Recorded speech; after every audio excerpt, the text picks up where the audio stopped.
வணங்கான். இந்த ஒரு பேர்ல ஒரு மனுஷனோட முழு வாழ்க்கை போராட்டமே அடங்கியிருக்கு. வாங்க இந்த கதையை கொஞ்சம் ஆழமா பார்க்கலாம். என் பெயர் வணங்கான். இந்த பெயருள்ள இன்னொருவரை நான் சந்திச்சதே இல்ல. கேட்கும்போதே ஒரு மாதிரி இருக்குல்ல, ஒரு மர்மம், ஒரு தனித்துவம். யார் இந்த வணங்கான்? ஏன் இப்படி ஒரு பேர்?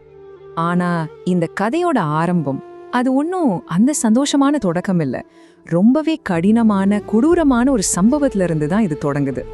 நாம இப்போ ஒரு இருண்ட காலத்துக்குள்ள பயணிக்க போறோம். வணங்கான்ங்கிற அந்த பேரை புரிஞ்சுக்கிறதுக்கு முன்னாடி நாம முதல்ல அவரோட அப்பா வாழ்ந்த உலகத்தை புரிஞ்சுக்கணும். அதுதான் நம்மளோட முதல் பகுதி, அவமானத்தின் சுமை. பாருங்க, அந்த காலத்து சமூகத்துல பேர்கள்லாம் அன்புல வைக்கிறதில்ல, ஒருத்தரோட அடையாளத்தையே குத்துறா மாதிரி தான். கருப்பா இருந்தா கருத்தன், உதடு பெருசா இருந்தா சுண்டன், சிவப்பா இருந்தா வெள்ளக்குட்டி, 7வது குழந்தையா பிறந்தா ஏழாம். யோசிச்சு பாருங்க, ஒரு மனுஷனோட தோற்றத்தை வச்சு அவனோட அடையாளத்தை பிறப்புலயே பறிச்சிடுற ஒரு கொடூரமான பழக்கம். பண்ணையாரோட நாய்களுக்கு கூட நல்ல பேர் இருந்துச்சு, ஆனா எங்களை தெருநாய் மாதிரி பேர் வச்சு கூப்பிட்டாங்க.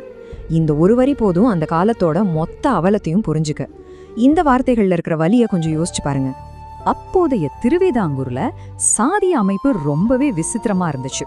யார் யாருக்கு முன்னாடி தலை வணங்கணும், யார் யார் மேல துப்பலாங்கிறத வச்சுதான் ஒரு மனுஷனோட மதிப்பே தீர்மானிக்கப்பட்டுச்சு. அதுதான் அங்க சட்டமாவே இருந்துச்சு. சரியா? அப்படி ஒரு நாள்ல தான் நம்ம கதாநாயகனோட தாத்தா ஏழான் பழைய கஞ்சி குடிச்சிட்டு இருக்காரு. அப்போ பண்ணையாரோட பையன் வந்து அந்த கஞ்சில மண்ணு தள்ளிவிட்டு குடியிடான்னு சொல்றான். இத சின்ன பையனா இருந்த அவரோட மகன் கருத்தன் கண்ணு முன்னாடியே பாக்குறான்.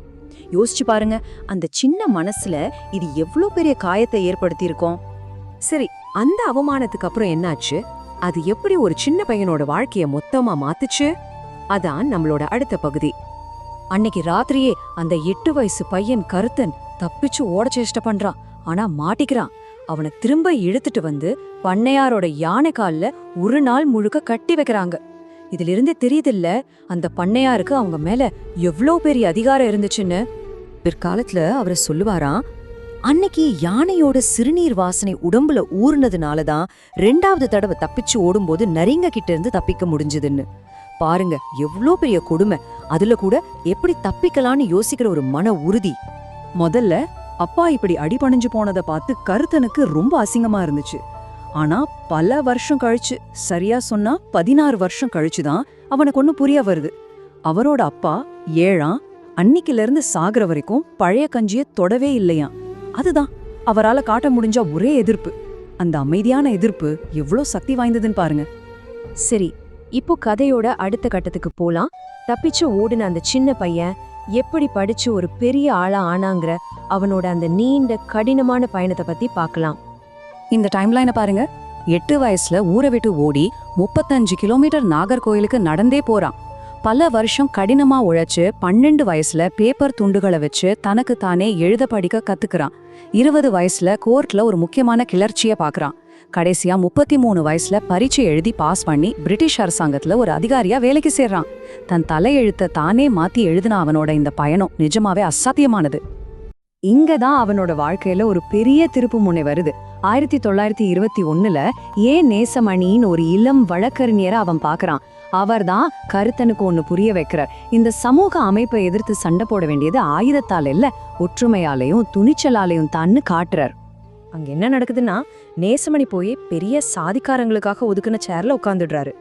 எல்லாரும் அவரை நகர சொல்றாங்க. ஆனா அவர் என்ன பண்றாரு தெரியுமா? மத்தவங்க உட்கார வச்சிருந்த எல்லா முக்காலையும் தூக்கி வெளியே வீசிடுறாரு. அடுத்த நாள் தன்னோட ஊர்ல இருந்து 50 ஆயுதமேந்தின ஆட்களோட கோர்ட்டுக்கு வராரு. அதோட விளைவு, கோர்ட் எல்லாருக்கும் புது சேர் போட்டு திரும்ப திறக்கப்படுது. இந்த நேரடியான பயமில்லாத போராட்டம் இதுதான் கருத்தனோட மனசுல ஒரு பெரிய நெருப்பு பத்த வச்சது.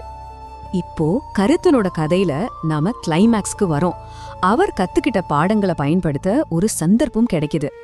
கருத்தான் ஒரு நில அளவை அதிகாரியா ஆகுறாரு. ஆனா அவரை எங்க போஸ்டிங் போடுறாங்க தெரியுமா? ஒரு கொடூரமான ஜமீன்தார் கட்டுப்பாட்டுல இருக்கிற ஒரு இடத்துக்கு. அதாவது இப்போ கருத்தன் கையில அதிகாரம் இருக்கு, ஆனா அது செல்லுபடியாகாத ஒரு இடத்துல அவர் நிக்கிறாரு. இங்கதான் அவரோட இறுதி போராட்டம் தொடங்குது. வரலாறு திரும்பவும் அதே இடத்துக்கு வருது. ஒரு நாடார் அரசாங்க யூனிஃபார்ம்ல இருக்கிறத பார்த்து கோபமான அந்த ஜமீன்தார் கருத்தன சாட்டையால அடிச்சு அவர் மேல துப்பி சட்டையையும் தலப்பாகையும் கழட்ட சொல்லி அவமானப்படுத்துறான். பல வருஷத்துக்கு முன்னாடி தான் அப்பாக்கு நடந்த அதே அவமானம் இப்போ இவருக்கு நடக்குது.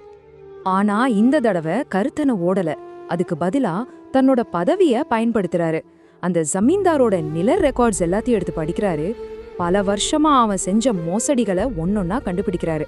அப்புறம் என்ன, பிரிட்டிஷ் அரசாங்கத்தோட முத்திரை போட்ட நோட்டீஸ்களை அனுப்ப ஆரம்பிக்கிறாரு. அதாவது வன்முறைக்கு பதிலா சட்டத்தையே ஒரு ஆயுதமா மாத்துறாரு. இப்போ ஜமீன்தாரால பொறுத்துக்க முடியல. நேரா ஆபீஸ்க்குள்ள துப்பாக்கியோட நுழைஞ்சு கருத்தனை நோக்கி நீட்டுறான். பதட்டம் உச்சத்துக்கு போகுது. இதுதான் கருத்தனுக்கு இறுதி சோதனை. ஆனா கருத்தன் கொஞ்சம் கூட அசரல. ரொம்ப அமைதியா சொல்றாரு, ஒரு பிரிட்டிஷ் ஆபீசரா சாகறதுக்கு அதிர்ஷ்டம் வேணும். பாத்தீங்களா, எவ்ளோ நிதானம், எவ்ளோ கூர்மையான வார்த்தைகள். தன்னோட பதவியே தனக்கு ஒரு கேடயமா மாத்திக்கிட்டாரு. அதோட நிறுத்தல. அவர் தொடர்ந்து சொல்றாரு, நீ ஒரு குழவி கூட்டுல கை வைக்கிற, நாங்க அலை அலையா வருவோம், எங்களை எத்தனை பேரை சுட முடியும்னால. இந்த வார்த்தைகள்ல பிரிட்டிஷ் அரசாங்கத்தோட அதிகாரம் மட்டும் இல்ல, அவரோட மக்களோட ஒட்டுமொத்த சக்தியும் சேர்ந்து ஒலிக்குது.